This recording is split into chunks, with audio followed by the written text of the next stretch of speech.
Pessoal, tudo bem? Bem-vindos ao nosso canal. Hoje vamos falar da última semana do Trump, uma semana de altos e baixos que começou semana passada com um comportamento pró-Ucrânia, depois passou por uma transformação, uma metamorfose e ficou Roussetti, e depois, milagrosamente, ou talvez não tão milagrosamente assim, voltou a se tornar um comportamento pró-Ucrânia, embora ainda não aquele comportamento pró-Ucrânia que a gente consideraria ideal. A gente vai falar sobre isso, certo? Se inscreva no nosso canal, compartilhe o vídeo, deixe comentários e vamos lá. Cosa, canal de opinião sobre assuntos aleatórios.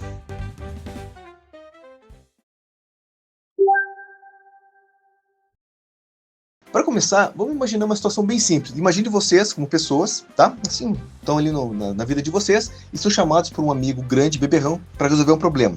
Vocês vão lá porque são amigos dessa pessoa, apesar de saber que ele gosta de confusão, e descobrem que, na verdade, esse amigo de vocês está tomando um couro, porque ele foi invadir a casa de alguém, agrediu as pessoas, quebrou tudo, e agora está tomando um pau porque essa pessoa, né, tá se defendendo.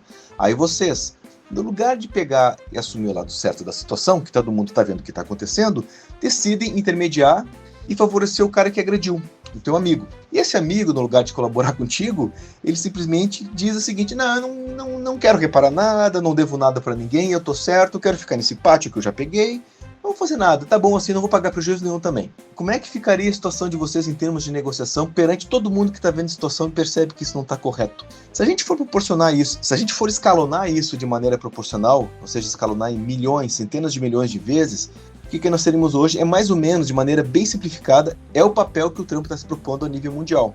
Ele foi chamado para resolver uma situação de um país que invadiu o outro, e o país agressor, a Rússia, nada faz para dar em troca de todo esse capital político que o Trump empenha cada vez que vem defender ele. Basicamente, o Trump hoje, cada vez que ele dá atenção ao Putin, ele basicamente está bancando o palhaço, queimando o capital político e se tornando cada vez mais um líder fraco e menos respeitado.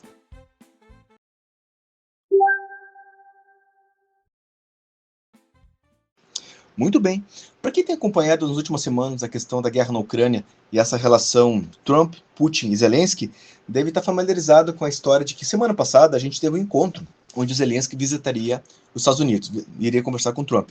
Havia muita expectativa com esse encontro, principalmente que haveria a possibilidade eventual de algum anúncio em relação aos sensacionais e destrutivos mísseis Tomahawk. Esses mísseis que são fundamental para a Ucrânia poder continuar aplicando sanções práticas contra a Rússia. Porém, esse encontro já era conhecido, mas durante a semana passada começou a ser ventilado que teria ocorrido uma ligação do Putin para o Trump e que eles teriam conversado por 2 horas. Pois é, Trump, há dias de conversar com Zelensky, teve um encontro via telefone e conversou 2 horas com o ditador russo. Dessa conversa aqui que saiu semana passada foi de que haveria um encontro em Budapeste nas próximas semanas. Certo? Bom, o que aconteceu então? Na sexta-feira, o Zelensky desembarcou na quinta, sexta-feira de manhã, não sei, nos Estados Unidos, e durante a tarde ocorreu um encontro entre os dois. Desse encontro, na verdade, o que se teve foi um verdadeiro balde de água fria. O Zelensky saiu de lá com uma declaração meio colocando panos quentes, que foi tudo bem, não foi exatamente tão positivo, mas foi uma reunião positiva. E da parte do Trump, que a gente teve foi um verdadeiro arrefecimento, uma redução de temperatura no entusiasmo dele de apoio à Ucrânia. Desse encontro, a gente sabe agora que aparentemente a delegação ucraniana não estava a par dos detalhes que haviam ocorrido da conversa entre Trump e o Putin. Eles não sabiam que haviam sido tão produtivas essas conversas. Bom, tivemos segunda-feira e o Trump continuou falando porcaria. Ele falou, por exemplo, abre aspas, que não acredita que a Ucrânia possa vencer a guerra na Rússia. Isso foi amplamente divulgado. Claro, embora depois ele tenha colocado uma vírgula, que seria o seguinte: embora não ache que seja impossível. Mas, obviamente, o que foi divulgado foi basicamente a parte principal, que Trump não acredita que a Ucrânia possa vencer a guerra. Isso, partindo de um líder da maior potência militar, econômica e política do mundo, é gravíssimo. Mesmo que ele fale depois, ele sabe que a frase principal é essa inicial, que ele não acredita que a Ucrânia possa vencer a guerra. Ou seja, é uma frase assim, altamente lamentável, destrutiva e covarde, diria. Aí que vem a parte mais ou menos engraçada. Começaram a ocorrer desdobramentos durante a semana que vieram a demonstrar que, mais uma vez, o Trump veio fazer o papel de pateta. Já na terça-feira, tivemos essa reunião, aqui no caso pelo portal Lviv, um periódico ucraniano. Reunião de Rubio e Lavrov adiada. O encontro entre o secretário de Estado dos Estados Unidos, Marco Rubio, e o ministro das Relações Exteriores da Rússia, Sergei Lavrov, que estava previsto para essa semana, foi adiado. O provável motivo pode ser a divergência de opiniões entre as partes sobre o fim da guerra russo-ucraniana. Continuando mais aqui abaixo, não foram dadas razões específicas para o cancelamento da reunião, mas um dos interlocutores anônimos disse que isso se devia às visões muito diferentes. Ah, meu Deus, muito diferentes. Pois é, né? Quem adivinharia? As visões muito diferentes de Rubio e Lavrov sobre o que poderia ser um fim aceitável para a guerra russo-ucraniana. Uma fonte disse à CNN que a última conversa entre Rubio e Lavrov indicou que os russos não mudaram muito em suas demandas maximalistas e que Rubio dificilmente recomendaria prosseguir com uma reunião entre Trump e Putin. Ele provavelmente falará com Lavrov novamente essa semana. Pois é, o Trump dessa vez foi esperto, no lugar de diretamente deixar a situação em banho-maria e diretamente se encontrar com Putin daqui a 2 semanas, dando tempo ao Putin, que é tudo que ele quer. Não, ele foi esperto e já na segunda-feira, possivelmente terça-feira de manhã, já botou o contato dele, no caso o Marco Rubio, para dar uma conversadinha com Lavrov, que é o grande porta-voz do Putin, e debater a situação da conversa. E adivinhe só, não deu certo, porque obviamente o Putin está enrolando novamente, buscando tempo, e o Lavrov apenas refletiu aquilo que o Putin pensa. Eles não vão desistir, eles não querem abrir mão de nada. Então, inclusive, foi usada a palavra maximalista. Por quê? Maximalista é tudo. É o território da Ucrânia, impedir a Ucrânia de se militarizar, impedir ela de se juntar à OTAN, impedir a presença de tropas, possivelmente é não pagar, obviamente, nada de indenização, ou seja, basicamente parar como está para a Rússia se fortalecer e daqui a 5 anos conquistar o resto da Ucrânia. Bom, continuando. Conforme relatado pelo portal de Lviv, o presidente dos Estados Unidos conversou com o presidente russo Vladimir Putin pela primeira vez em quase 2 meses, em 16 de outubro, ou seja, semana passada. Eles estavam então há 2 meses sem conversar, e bastou o Zelensky se dirigir à Casa Branca no encontro agora na sexta-feira, que o Putin tomou a iniciativa de falar com o Trump, né, dias antes, para melar o encontro. E, infelizmente, o Trump caiu direitinho, né? Isso que é o pior. Bom, continuando. A ligação ocorreu antes do presidente ucraniano Volodymyr Zelensky chegar a Washington para conversa com Trump. Obviamente, não. Assim que o Putin soube, ele correu a ligar para dar uma melada na situação. Segundo relatos da mídia, durante o encontro com o líder ucraniano, Trump o convenceu a concordar com as exigências de Putin e também discutiu a possibilidade de fornecer garantia de segurança, tanto a Kiev quanto a Rússia. Bom, essa parte já discordo. Acho muito improvável que durante esse encontro o Trump tenha de fato convencido o Zelensky a abrir mão daquilo que é mais sagrado, que são as questões da segurança da Ucrânia com militarização eficiente e a questão da retorno das terras ucranianas para Trump. Isso aqui, realmente, essa parte final eu discordo, certo? Agora, nesse outro periódico, esse aqui no caso é o Eurointegration, também é um periódico de notícias da Ucrânia. Lavrov confirmou a recusa da Rússia em interromper as hostilidades em resposta à declaração europeia. O ministro das Relações Exteriores da Rússia, Sergei Lavrov, disse na terça-feira que uma cessação imediata das hostilidades na Ucrânia significaria preservar um regime nazista e proibir o idioma russo. Ele falou especificamente, aqui está a declaração dele, tá? Tem tanta mentira que eu acho que vou ficar por aqui, não vou nem ir adiante no artigo. Um cessar-fogo agora significaria apenas uma coisa, disse Lavrov. Uma grande parte da Ucrânia permaneceria sob liderança do regime nazista. Essa parte da Ucrânia seria o único lugar da Terra onde o idioma inteiro seria legalmente proibido, sem mencionar o fato de que é um idioma oficial da ONU e o idioma falado pela maioria da população. Bom, primeira mentira, não é falado pela maioria da população. A maior parte dos falantes são falantes de ucraniano, porque estamos na Ucrânia. Os falantes de russo são em grande parte pela migração, às vezes forçada, mas como também pelo fato de que durante a ocupação pela União Soviética, o idioma oficial, o idioma da burocracia, dos órgãos oficiais, do exército, da grande burocracia comunista, era obviamente o russo. Então, por causa disso, surgiu uma grande falante de russo na Ucrânia. Mas não são a maioria. A segunda mentira que ele comentou seria a seguinte: essa parte da Ucrânia seria o único lugar na Terra onde um idioma inteiro seria legalmente proibido. Mentira de novo, o russo não é proibido na Ucrânia. O que existe foi uma lei, ela foi feita em abril de 2019, que seria o seguinte: o parlamento ucraniano aprovou uma lei linguística que torna o ucraniano um idioma obrigatório para funcionários do setor público. A adoção dessa lei exigiu que o cidadão soubesse ucraniano e obrigou funcionários públicos, soldados, médicos e professores a se comunicarem em ucraniano. Então, o que significa isso? Significa simplesmente setor público obrigatório falar ucraniano. No privado, pessoas assim dentro das suas famílias, grupos familiares, seu pequeno negócio ali particular, posto de gasolina, mercadinho, etc. Não há proibição disso, dessa conversa do dia a dia entre a população, apenas no idioma oficial. Ou seja, Lavrov mentiu. E ele sabe disso, ele é um grande mentiroso. E a terceira, que talvez tenha passado despercebida, é a seguinte. A primeira parte, inclusive, da afirmação dele.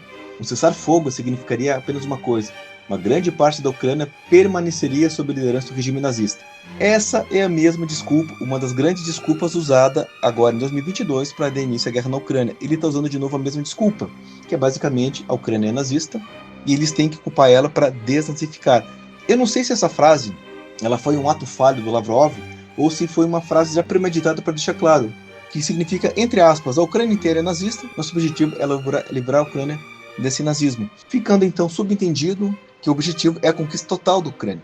Mas a hipocrisia e a mentira não param, porque na verdade, olha só, eles acusam, como agora a gente acabou de ver outras vezes também, certo? Mas eles acusam especificamente agora, de novo com essa cartada do regime nazista, mas a ironia disso é que o grupo Wagner, que foi o grupo ponta de lança em 2022, 2023, quando a Rússia estava estagnada e houve algum avanço, principalmente ali no leste, ali em Bakhmut, esse grupo atuou com bastante força, é que esse grupo, utilizado como ponta de lança, ele tem esse nome justamente porque ele foi fundado por esse rapaz aqui, olha assim, ele foi fundado por Dmitry Utkin, que era um conhecido neonazista russo. Esse cara, ele fundou o grupo junto com Prigozhin, ele era uma figura oculta, mas ele era claramente nazista, e há fotos dele, inclusive, com tatuagens nazi. Outra questão, por que o grupo tem esse nome? Porque Wagner era um compositor, ele era antissemita, ele era muito admirado pelo Bigodudo, pelo Adolf Hitler, certo? E esse rapaz aqui, o Dmitry Utkin, que é um neonazista, também admirava bastante o próprio compositor. Então, numa fusão de admiração genuína pela qualidade artística, mas também por uma questão ideológica, que estamos falando então de alguém que era admirado pelo Hitler, ele botou esse nome carinhoso, Wagner. Então, uma ironia que o Lavrov, tendo como ponta de lança o grupo Wagner, agora extinto, acusa a Ucrânia de nazista.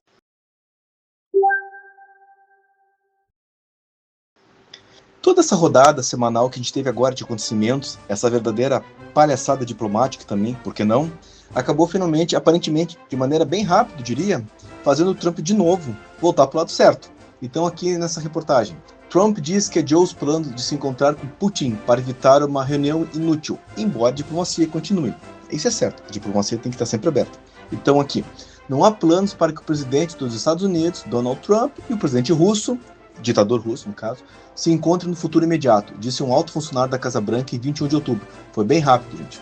Essa mudança foi assim, foi surpreendente. Dias após o Trump ter indicado que outra cúpula estava sendo organizada, Trump disse que a possibilidade de uma reunião inútil o levou a adiar os planos de uma cúpula com Putin. Ou seja, como a gente falou antes, ele teve a sabedoria de enviar um precursor antes para falar com Lavrov, e ele percebeu que a retórica é igual. O Lavrov deixou claro que a retórica do Putin, a retórica da Rússia como um todo, não mudou. Então ele percebeu, possivelmente, que ele estava sendo enrolado. Acho que o resumo é esse. A gente sabia, ele não sabia, acho que o Trump era a única pessoa que não tinha noção de que ele estava sendo feito de bobo pelo Putin, mas aparentemente agora ele percebeu e foi bem rápido. Então ele falou adiante aqui. Muitas coisas estão acontecendo na frente de guerra, disse Trump também. O que é interessante dizer é que depois disso, assim que saiu isso, já começou a pressão. De novo para quê? Pelos Tomahawk. Aquela arma espetacular que os Estados Unidos têm e não quer liberar. Então, por exemplo, a Finlândia, o primeiro-ministro Petteri Orpo já disse: deixe Zelensky atacar a Rússia com Tomahawks. Que interessante que a Finlândia já de cara, bastou assim a situação voltar a pender para o lado da Ucrânia em termos diplomáticos, que a Finlândia, que até 2022 era um país que não pertencia à OTAN, disse claramente: deixa Zelensky atacar a Rússia. Algo inimaginável poucos anos atrás.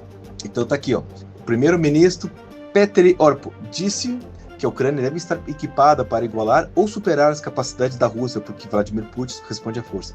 Esse tipo de declaração seria impensável por parte da Finlândia há poucos anos. Só que vamos deixar claro, tá? Essa pressão começou, mas aparentemente, por enquanto, o Trump vai negar isso, tá? Mas não tem problema, isso também de início diziam que não iam enviar tanques, enviaram tanques. Diziam que não iam enviar aviões, enviaram aviões. Daqui a um tempo os Tomahawks vão chegar lá. O que é legal que dizer o seguinte, uma das desculpas do Trump foi a de que deixa eu ler aqui, ó. Há uma curva de aprendizado tremenda com o Tomahawk, disse o Trump. É uma arma muito poderosa, muito precisa, e talvez seja isso que a torne tão complexa, mas levará um ano. Leva um ano de treinamento intenso para aprender a usá-lo, e nós sabemos como usá-lo. Bom, pessoal, os ucranianos já deram prova de que não, por mais complexos que sejam, os Patriot eram complexos, Os HIMARS eram complexos e não levaram o tempo previsto pelos norte-americanos para utilizar. Então, por mais que o Tomahawk também seja uma arma sem dúvida formidável e também complexa, não. O ucraniano não leva um ano aprendendo. Acredito que se liberasse em questão de 3, 4 meses, já estariam fazendo bom uso e aplicando sanções à Rússia. Mas tudo bem, essa frase aqui por enquanto não tem, é só para demonstrar que por enquanto os Tomahawks ainda não vêm, mas eles vão vir, eu tenho fé que sim.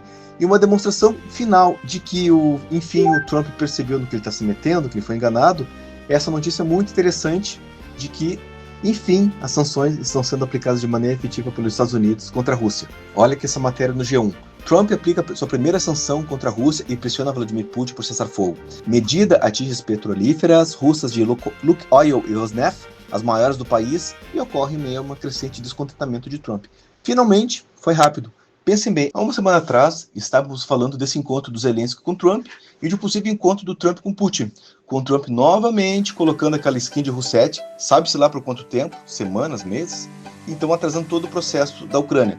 Porém, dessa vez, foi bem mais rápido. Ao invés de semanas, a gente teve dias, passaram alguns dias para o Trump perceber o tipo de situação que ele estava se enfiando, então ele percebeu, deu um basta muito rápido nesse enrolo que ele estava sofrendo do Putin e voltou a se comportar como um presidente americano de verdade, né?